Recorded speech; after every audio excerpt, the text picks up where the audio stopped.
Gospodin Bogdanović, kako živite danas? Što radite? Čime se bavite? Pa, teško je reći čime se čovjek lično bavi usred jedne užasne drame.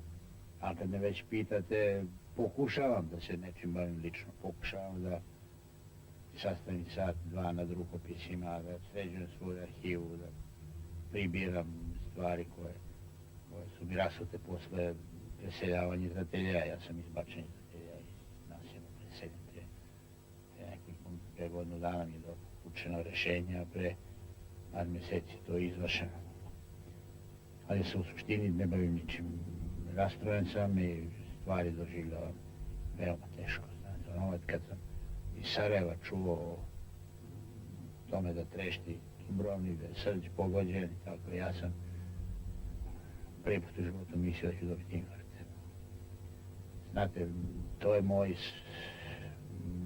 religija je arhitektura i njene lepote. Moja religija je kamen, moja religija su svi spomenici ovoga sveta, a pogotovo spomenici na tlu zemlju u kojoj sam proživeo svoj život. Bio sam užasno potresen i doveden do paralisanosti. Bio sam paralisan, znači to je odgovor, paralisan sam. Parališe me još nešto, evo sad kad govorim za Hrvatsku televiziju, prosto da uputim neku vrstu pozdrava svojih prijateljima u Zagrebu, neku vrstu krika, jauka. Znate, nema večeri da se ovdje moja žena i ja ne prisjećamo jednog po jednog svog zagrebačkog prijatelja i pitamo se da li su u podrumima, da li su u skloništima, gde su, kako. Mi smo generacija koja zna šta je bombardovanje, znate, i znamo šta su podrumi, i znamo šta su sirene, i znamo šta su napadi iz vazduha. I užasno teško proživljavamo dramu koju pokušavamo da nekako da shvatimo njen intenzitet. Tko je kriv, gospodine Bogdanoviću, za ovo danas što se događa u Hrvatskoj, za Osijek, za Tenje, za Vinkovce, Vukovar, Dubrovnik? Pa krivica, ako idemo u redosledima, po redu vožnje, krivica ipak počinje od takozvane 8. sedmice u Beogradu, počinje od jedne ratoborne partijske linije, jedne užasno isključive bolševičke linije koja se posle vrlo brzo preobratila u jednu izrazito nacionalističku. Ja lično smatram, pazite, kod nas se već uveliko govori i počinje da prodire u štampu pitanje jednog budućeg Nürnberga. Malo, valja već mator sam. Znate, sedaće se na optuženičkim klupama pitanje odgovornosti za rat i za ratne zločine. Razume se da će, ja tu ne mogu da zamislim drugčije nego sa ove naše srbijanske strane i srpske strane. Ja tu vidim Miloševića, ja tu vidim njegove doglavnike, ali ja tu vidim jednu vrstu intelektualaca koji su jako mnogo doprineli da se razvije jedna psihoza, da je rat sa Hrvatima neizbežan i da se taj rat mora ići. Mislim pre svega to Srpsku akademiju nauka, a i na jedan svoj intelektualaca koji to nikad nisu izrečito rekli, ali koji su svojom indolencijom dopuštali da nacionalizam tako nabuja. Govorim sa ove strane viđenog. Da sam u Zagrebu, možda bi ja tamo nekoga video. To nije moje posao da ovdje opalim povima ovdje. Ovo što vama sad govorim, meni je malo neprijatno što ja to govorim Hrvatskoj televiziji. Ja bi to mnogo radije rekao Srpskoj televiziji i Beogradskoj televiziji, ali ja tamo nemam pristupa. Ja komuniciram sa onim što je nekad bila Jugoslavija, još uvijek jako dobro, imam silne prijatelje širom zemlje. Ima mogućnosti da govorim, dajem intervjue, štampam. Ja jedino u Beogradu, ja sam u Beogradu nem, potpuno, meni je oduzeto pravo na reč i nalazim se pred najstrožim embargom.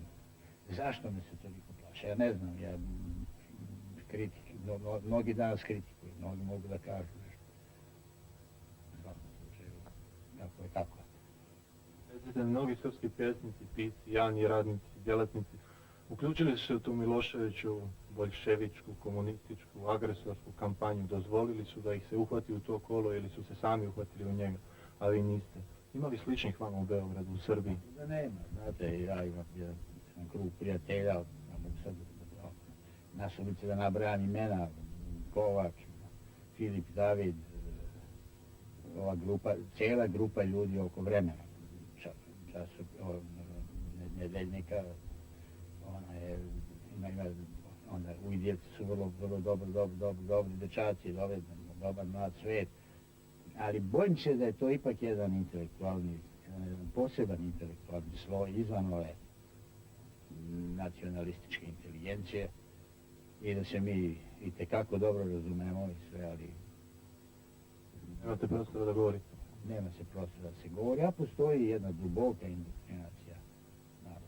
Znate, ona stara indoktrinacija, marksistička, ona je bila površna u suštini. Niko nije ozbiljno vjerovao u marksizam, da se ne razumemo. Ali ova je indoktrinacija nacionalistička mnogo dublja jer je emotivna, ona seže u ljudske duše i bojim se da se to na tom planu javlja ovako, da je konstantno prisutna jedna regresija svesti.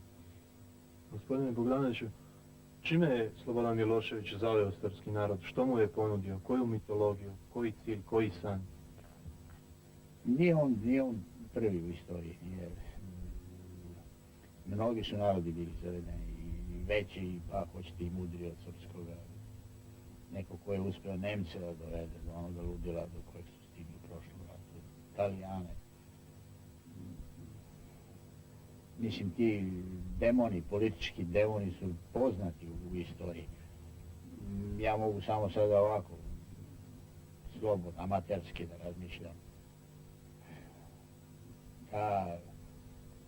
To uvlačenje u svet ludih ideja je vrlo komplikovano pitanje i svakako daje Milošević nekim svojim, ne znam,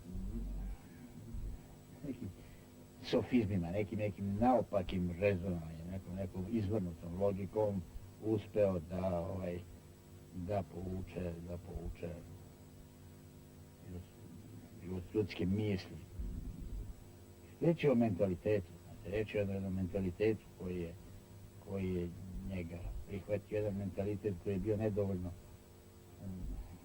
nedovoljno profilisan, nedovoljno sebesvestan, nedovoljno razrađen, razume se, nedovoljno intelektualan u prethodnom periodu.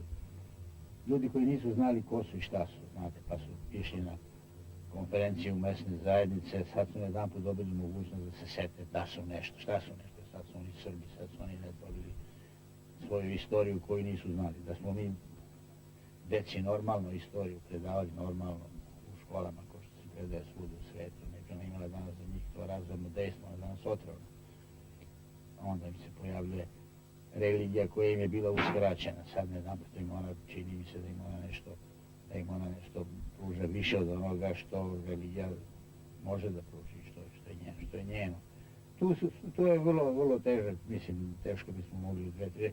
Činjenica je samo da je on veliki ovako, tako da kažem.